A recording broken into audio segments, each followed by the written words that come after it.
So first of all, let's start with the notion of white privilege, which has become this buzzword that you hear all the time now. White privilege is responsible for everything up to and including the Kardashians. It's responsible for everything, white privilege.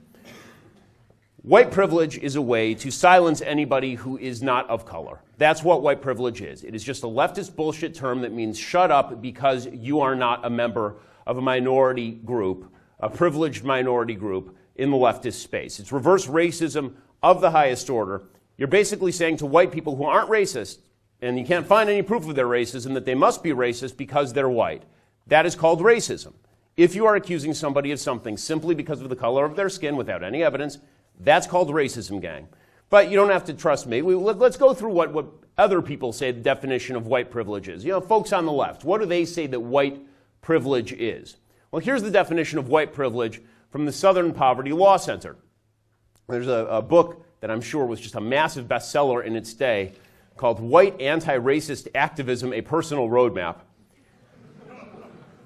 And the only person who bought it was the author, Jennifer Holliday's mother. But apparently, her mother works for the Southern Poverty Law Center because here is the definition of white privilege that they quote over at the SPLC. For people who don't know, the SPLC is an extraordinarily far-left organization that pushes the notion that basically anybody who is conservative and on the right side of the aisle must be a member of a hate group. So here is their definition of white privilege. Quote, white skin privilege is not something that white people necessarily do, create, or enjoy on purpose. Unlike the more overt individual and institutional manifestations of racism, white skin privilege is a transparent preference for whiteness that saturates our society. White skin privilege serves several functions. First, it provides white people with perks that we do not earn and that people of color do not enjoy. Second, it creates real advantages for us. White people are immune to a lot of challenges. And finally, white privilege shapes the world in which we live, the way we navigate and interact with one another and with the world. Okay, when my daughter spits up, she's 22 months old. When she spits up, it sounds like this. So let's talk about the perks. Let's talk about the perks that white privilege supposedly confers upon you. So she says, the author here, she says that perks that are conferred upon you by white privilege include things like when you go to the grocery store and you get a Band-Aid, the Band-Aid is your skin tone. Seriously, is what she says. Right? For those who live in the real world, this is also called the free market because most of the people in the country happen to have a lighter shade of skin. And if you want to sell more Band-Aids, then you are going to market to the group of people who buy more Band-Aids. But no, this is white skin privilege. Another example she uses is she says that if you go to a hotel, that the hotel shampoo works better with your hair if you're white than if you're black. I don't know how she scientifically tested this, but in any case, this is, again, if this is as far as white skin privilege goes, I can tell you nobody should use hotel shampoo because it's gross. And then she talks about the real advantages that are conferred upon you by white skin privileges. So what are those advantages? And this is where we really get to the meat of the matter.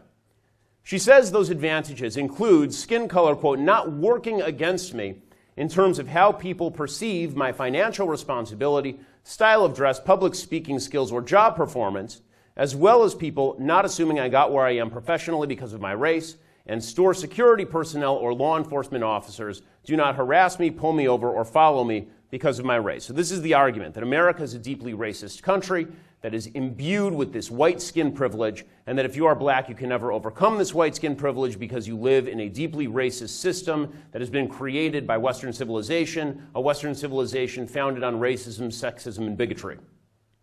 So, before I want to go through all of these specifics because I think it's important for people to actually assess whether these things are true in the United States at current. And I don't care about, let me put one thing first. I don't care about your feelings. Like, just be perfectly clear, I care nothing about your feelings.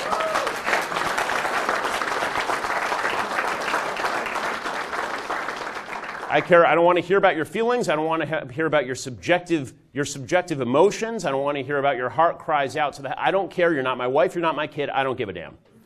Okay, so that being the case, let's actually talk about what is provable and what is not provable, and what accusations have been leveraged and which ones are actually supportable. Okay, first of all, statistical disparity does not necessarily mean discrimination.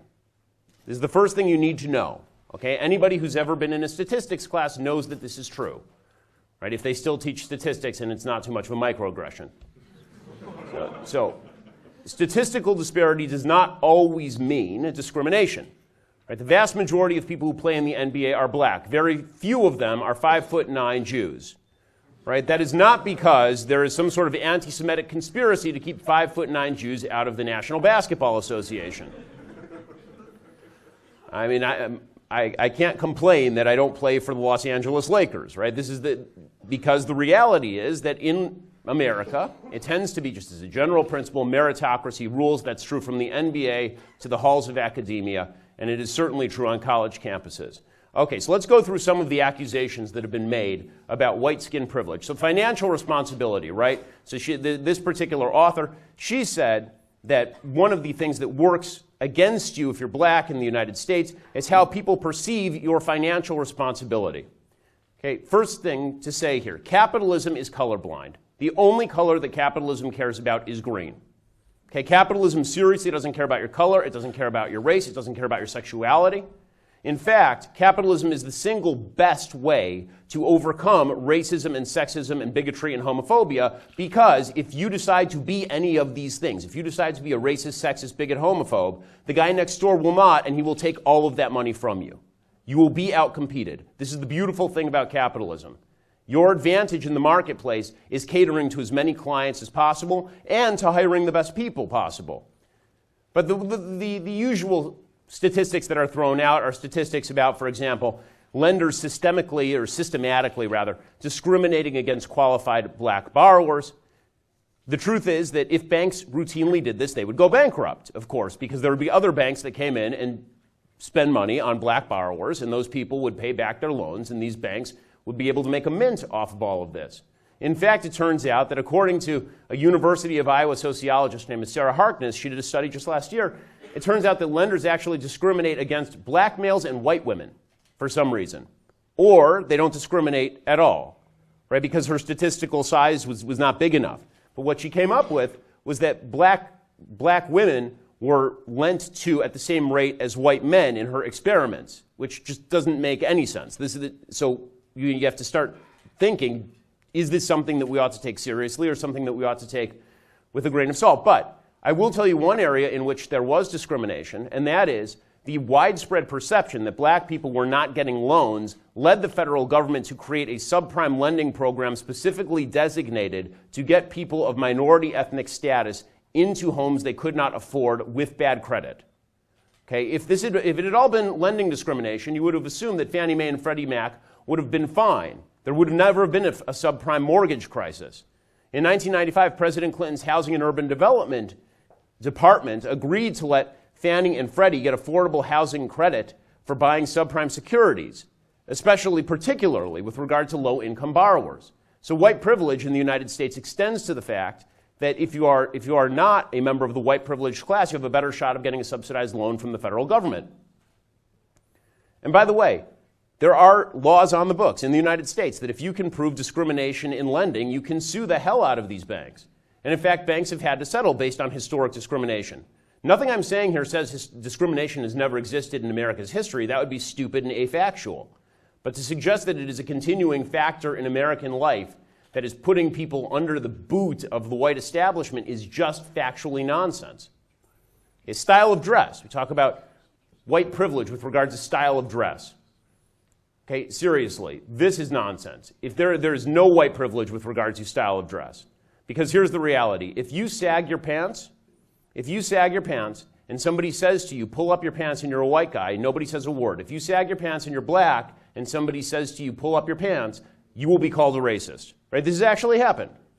David Stern, if you remember, who was the head of the NBA, it was implied and actually said in many cases that he was racist for suggesting that people in the NBA ought to dress in nice suits. It turned out that everybody eventually took him up on that, and now NBA players are the best dressed people on planet Earth. But the fact is that style of dress is not an aspect of white privilege. Public speaking skills. They say, well, when it comes to public speaking skills, then white people have an advantage. President Obama is not nearly as articulate as the press would have you believe. Okay, President Obama is not more articulate than John Edwards was, but according to the media, he was the most articulate man who ever lived. He made Jesus look like a piker. President Obama was the greatest speaker in the history of the world.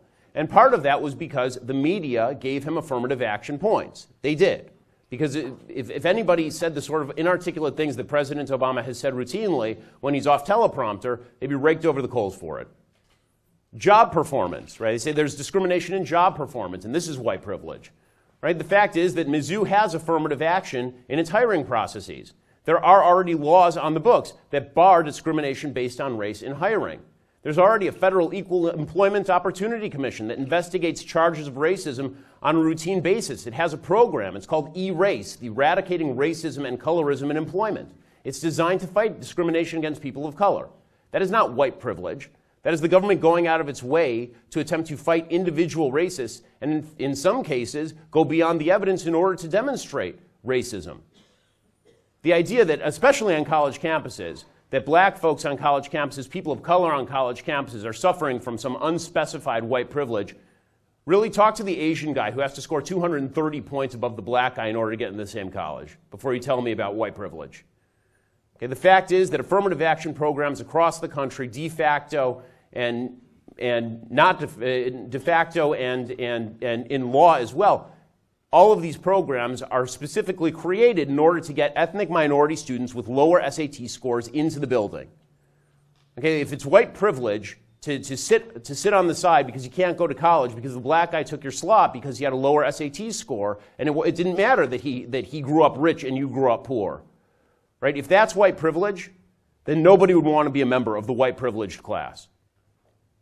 Racial profiling in crime. This is the one that you hear the most often. Right? The police are out to get black folks. Without evidence, we keep hearing that white officers shoot black people for no reason whatsoever. This is absolute nonsense. More white people in the United States die at the hands of the cops than black people. More importantly, blacks are more likely to be killed by police than white people on a percentage basis, but police are less likely to kill black people in the same circumstances. According to Professor Peter Moskos of John Jay College of Criminal Justice at CUNY, City University of New York, quote, if one adjusts for the racial disparity in the homicide rate, or the rate at which police are feloniously killed, whites are actually more likely to be killed by police than blacks.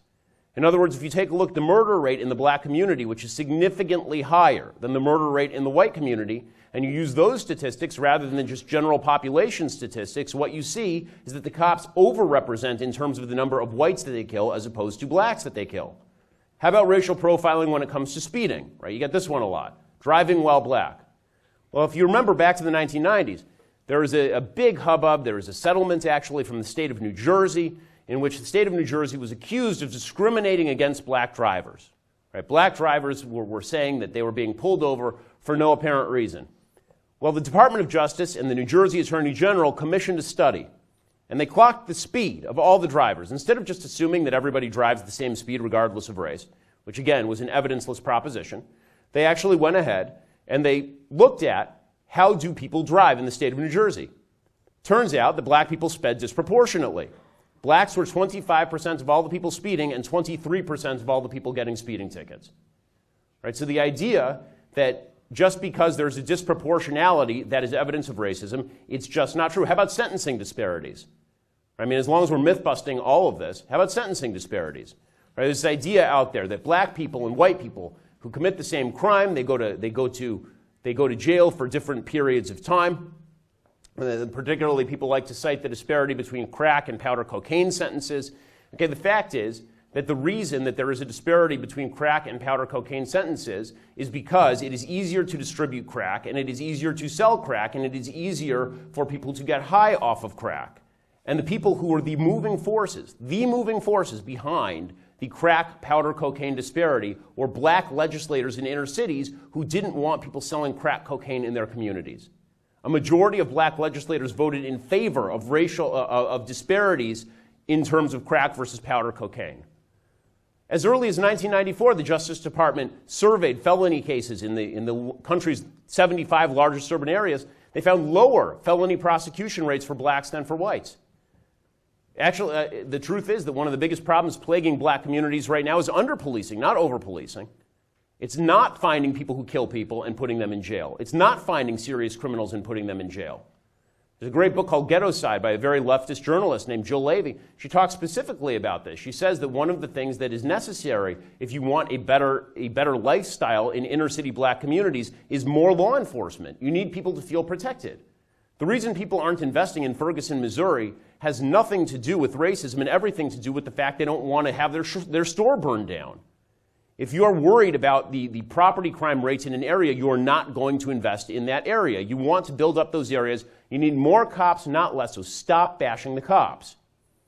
Okay, poverty. And the idea is that blacks in America are more impoverished than whites because of systemic racism. Okay, according to the Brookings Institute, which is a very left institute, the Brookings Institute has found that if you want to not be permanently poor in the United States, it's actually very easy. This is a wonderful country. If you don't want to be permanently poor in the United States, you need to do 3 things. Finish high school, get a job, don't get pregnant before you get married. That's it. Seriously, if you do those 3 things, you will not be permanently poor in the United States. Would you like to know why there's a disproportionate poverty rate in the black community? Because there is a disproportionate single motherhood rate and dropout rate in the black community. Okay, as much as we can talk about white privilege, the fact is that the single motherhood rate in the black community in 1960 was 20%. Today it is upward of 70%. Unless you are going to argue that racism in the United States has more than tripled in the same period of time that the civil rights movement had its great successes, this is nonsense. And again, there's not a white person anywhere that is forcing a black person to sleep with a black person, conceive a child, and then not get married. It's not happening. It is not, there's not a single place this is happening anywhere in the United States. People, and this is true for by the way, white people who are lower, it's true across races. It's not just a race-specific thing. Poor white people are people who are having kids out of wedlock and not finishing high school and not getting a job, right? It's true for everyone. The fact that it's disproportionate in the black community doesn't mean that whites are racist.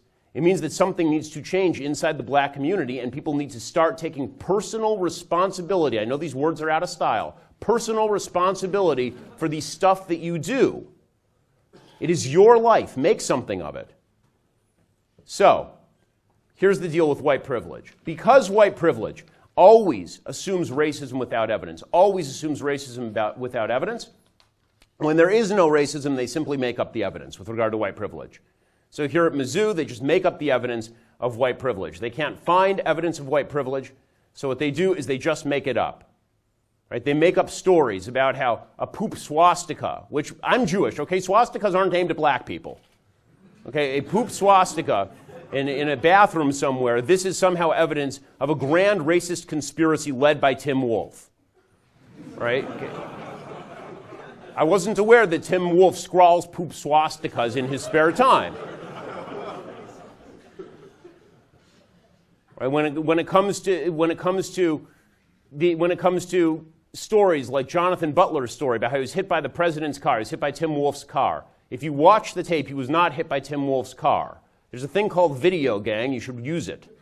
Okay, he jumps in front of the car and steps into the car. Okay, he acts like your kid acts, or you used to act when you were a kid and you didn't want to get in trouble for hitting your sibling, so you took your sibling's hand and hit them in the face and said, "Stop hitting yourself." Okay, that's what Jonathan Butler did, and then he claimed that he was a victim of systemic racism thanks to this, and then went on a hunger strike, the answer to which should have been, okay, so starve. If you don't want to eat,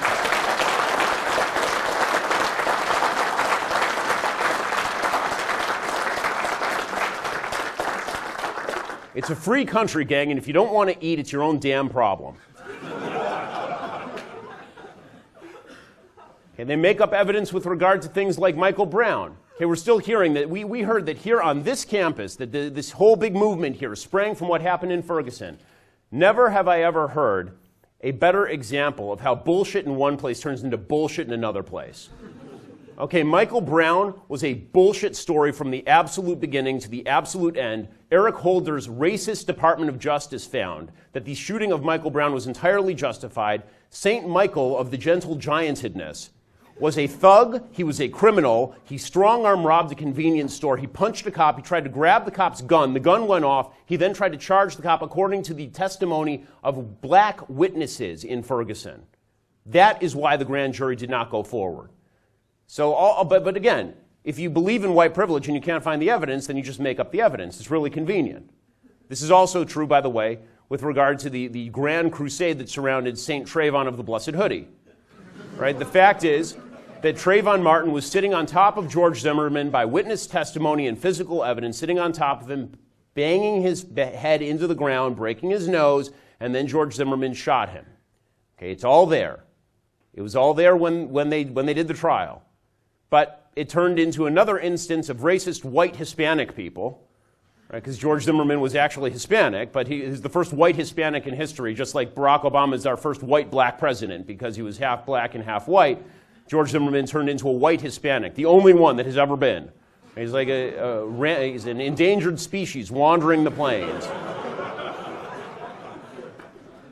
When you make up your own evidence, and when you don't have the evidence to back what you're saying, then we end up in this bizarre space, this bizarre space where your own subjective truth is what truly matters. Right? What we hear is, well, I may not have the evidence to back it up. I may not have filed a police report. Right? I may not really know that the KKK is wandering around on Mizzou's campus. Right? I may not know it. I don't know, but I feel it deep in my bones. I feel like they're reenacting.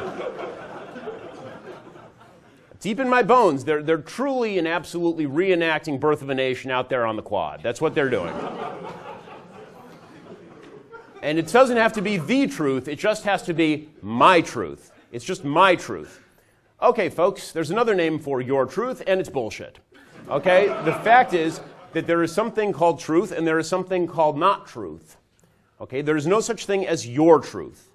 If it is your truth and you have no evidence to back it up, it is not the truth, it is your feelings. And as I already said, going back 10 minutes, I don't care about your feelings. Your feelings are unimportant. To mature people, the subjective feelings of others are only important if you're married to them. Okay, facts don't care about your feelings.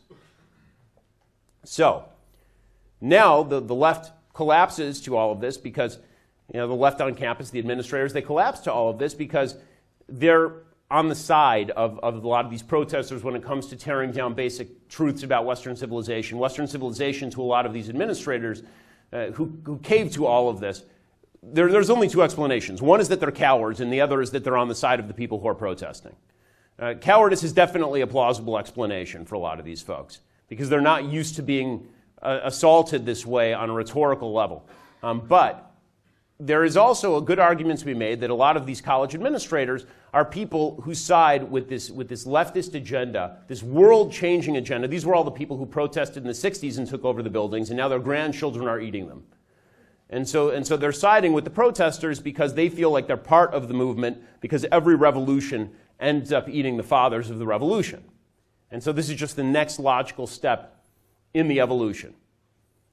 And the foundations of the country are bad, and they agree Western civilization is a net bad, and because Western civilization is a net bad, anything that tears down basic principles, including free speech, including innocence until proven guilty, until basic standards of evidence and fact, including objective truth, all of these things must be torn down, and if the students are willing to do it, then we're willing to help.